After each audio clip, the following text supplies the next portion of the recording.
Republican Representatives Marjorie Taylor Greene and Paul Gosar made a bit of a splash late last week when they announced the formation of their America First caucus in the U.S. House of Representatives.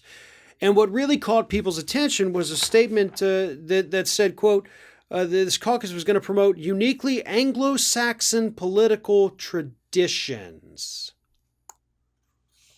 Yeah, that means white people, right? The Anglo-Saxon thing, that means our European heritage, from the white countries.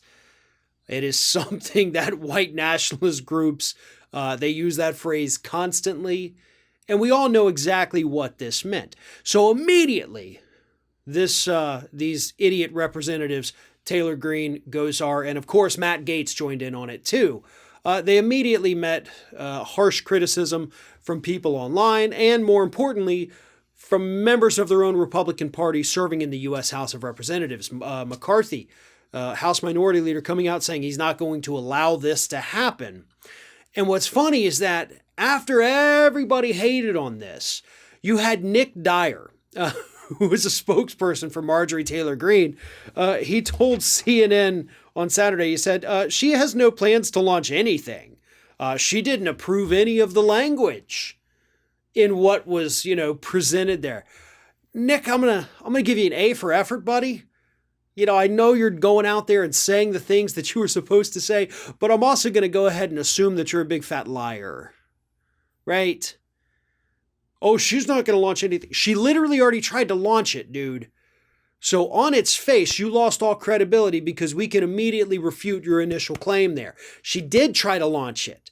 She signed off on the language. She may not have picked the language, you nincompoop, but she signed off on it. And if she didn't, then she's an even bigger idiot than we thought because she allowed basically a statement to go out with her name on it without looking at it. So she's either criminally stupid or a big fat racist. Personally, I think it's both. And to be honest, in order to be a big fat racist, you got to have a ton of stupidity inside of you, which I firmly believe that Marjorie Taylor Greene does. But this America's First caucus was absolutely disgusting, and it was thinly veiled racism from the start. Their big issue that they put out in that initial press release was tackling Joe Biden's immigration failures, getting rid of these immigrants. Yeah, all these horrible children coming over and ruining our country.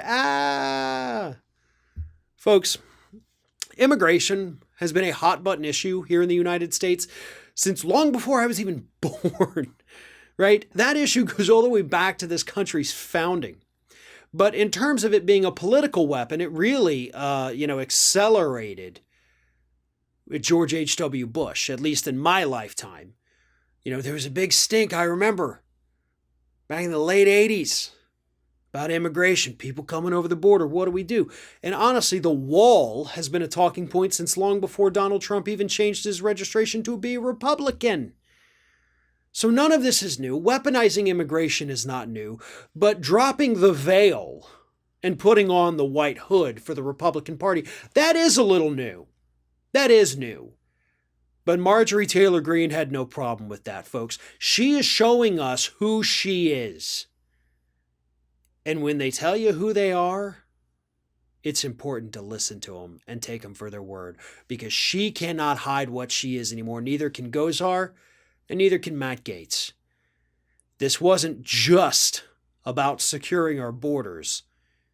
It was about making America white again.